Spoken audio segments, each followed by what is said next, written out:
नमस्कार, मेरा नाम डॉक्टर ईरा त्रिपाठी है और आज मैं आपको ग्लैम्बलिंग डिसऑर्डर के बारे में बताने जा रही हूँ। ग्लैम्बलिंग डिसऑर्डर एक साइकेट्रिक इलनेस है, क्लिनिकल डिसऑर्डर है। ग्लैम्बलिंग डिसऑर्डर का मतलब होता है कि किसी प्रकार की जुए खेलने से जो लत लगती है, उससे जितने भी प्रकार के मानसिक रोग होते हैं उसको हम ग्लैम्बलिंग डिसऑर्डर कहते हैं। गैम्बलिंग को कई नामों से जाना जाता है, जैसे जुआ है, सट्टा है, मटका है, वर्ली है और कई सारे डिजिटल गैम्बलिंग होती है। गैम्बलिंग की कई सारी डाइट है, जैसे 1xbet.com के नाम से। उसके अलावा कई सारे ऐप हैं जो गैम्बलिंग के तरफ जाते हैं कि आप ये गेम खेलिए या इस गेम को खेलेंगे तो आप पैसा लगाइए, आपको पैसा मिल सकता है।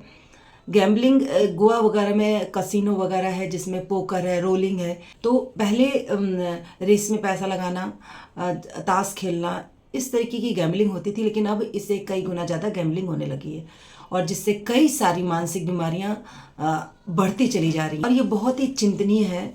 हमें इस पे ज़रूर ध्यान देना चाहिए। गैम्बलिंग में पर्सन पैसा लगाता जाता है और जबकि उसको पता रहता है कि वो हार रहा है, फिर भी वो और पैसे लगाता है और ये सोच के कि मैं इसको कवर कर लूँगा। आइए हम जानते हैं कि गैम्बलिंग डिसऑर्डर क्यों होता है।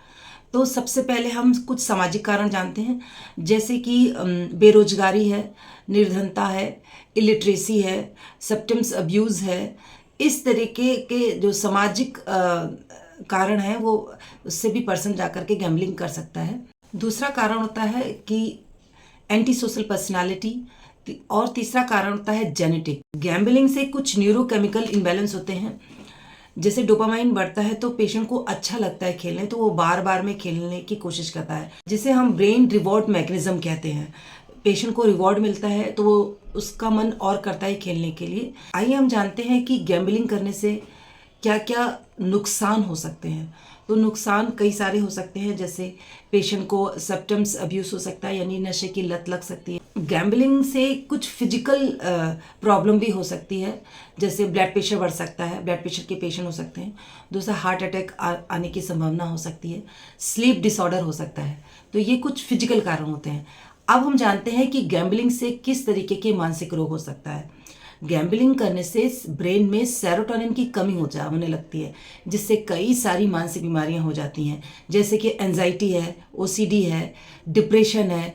और इसमें पेशेंट कई बार देखा जाता है कि गैम्बलिंग करने से सुसाइड अटेम्प्ट भी पेशेंट करता है। से इसमें ज़्यादातर बाइपोलर होता है और पेशेंट में पागलपन के लक्षण देखे जा सकते हैं। तो सही समय पर इसकी पहचान करें, क्या क्या करना चाहिए हमें गैम्बलिंग से दूर करने के लिए। तो कई सारे ऐसी वेबसाइट हैं या ऐप्स हैं जो लीगलाइज हैं, यानी वो लीगल हैं, आप उनको खेल सकते हैं जा कर के, तो उनको बंद करना चाहिए। या जो ऐसी वेबसाइट जो लाइसेंस नहीं है या उनको किसी प्रकार की परमिशन नहीं है, तो उनको लाइसेंस देना चाहिए ताकि इससे लोग दूर रहें। सरकार की तरफ से इसको बंद करना। गैम्बलिंग डिसऑर्डर से पीड़ित है तो इसका इलाज हो सकता है, ये पूरी तरीके से ठीक हो सकता है। थोड़ा सा समय जरूर लगता है लेकिन ठीक हो सकता है। अगर वो समझने की अवस्था में है अभी, तो वो सीबीटी साइकोथेरेपी से पूरी तरीके से ठीक हो जाता है। लेकिन जब वो गंभीर मानसिक रोग की तरफ बढ़ने लग जाता है, जैसे मेजर डिप्रेशन है, बाइपोलर है, तब ऐसे में मेडिकेशन, ETC और साइकोथेरेपी के थ्रू पेशेंट ठीक हो सकता है। आप में से कोई भी गैम्बलिंग का एडिक्ट है और वो छोड़ना चाहता है तो कुछ टिप्स है, आप उनको फॉलो करिए, नहीं तो हम आपके साथ हैं, हम आपकी मदद करेंगे। ईरा मनोरोग निदान केंद्र हमेशा आपके साथ है। तो पहला टिप ये है कि जब भी आप किसी भी गैम्बलिंग करने जाते हैं, जैसे कसिनो में जाते हैं, पोकर खेलते हैं या किसी भी प्रकार का, या मोबाइल में खेलते हैं, तो सबसे पहला स्ट्रॉन्ग मेंटेलिटी अपनी बना करके रखिए कि मुझे जीत के निकलना है, ऐसा नहीं करना है मैं हार सकता हूँ, बस मैं ये मेरा इंजॉयमेंट है टाइम बीइंग के लिए, जो मुझे थोड़ी सी में भी खुशी दे सकता है। तो ये मेंटेलिटी लेकर के अगर आप खेलेंगे तो आप एडिक्ट नहीं बनेंगे। नंबर 2, अगर आपको लगता है कि, क्योंकि थोड़ी दिनों बाद आपको समझ में आने लगता है कि इससे सिर्फ मेरा नुकसान हो रहा है, तो उस ऐप को या उस खेल को या जहां आप जाते हैं वहां जाना बंद करें। करने में मुश्किल हो रहा है तो आप दूसरा प्लेजर ले सकते हैं, स्टडी का, कोई म्यूजिकल इंस्ट्रूमेंट बजाने का। तो आप इससे आपका माइंड डाइवर्ट होगा, जिससे आप उस ऐप में खेलना बंद करेंगे, वहाँ जाने से बंद करेंगे। नंबर 3, पैसा कमाने का ये परमानेंट तरीका नहीं है, ये बात हमेशा दिमाग में रखिए।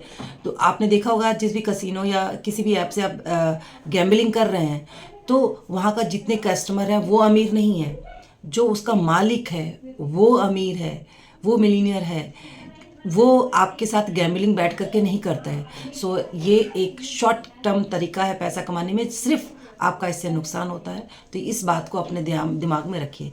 नंबर 3, अगर आप फंस गए हैं और निकलना चाह रहे हैं और निकल नहीं पा रहे हैं, तो अपने पेरेंट्स से या अपने लव वन से इसके लिए बात करें। हो सकता है शुरुआत में वो नाराज़ हों, लेकिन वो आपका साथ देंगे। प्लीज़ ऐसा आपको करना चाहिए। And number 5, new life start करें। न्यू जर्नी स्टार्ट करने से आपका सारा ध्यान उस तरफ रहेगा। सो अपना ख्याल रखें, स्वस्थ रहें, मस्त रहें, क्योंकि इरा मनोरोग निदान का कहना है कि मनोरोग से मुक्ति यही खुशहाल जीवन की शक्ति। Bye bye.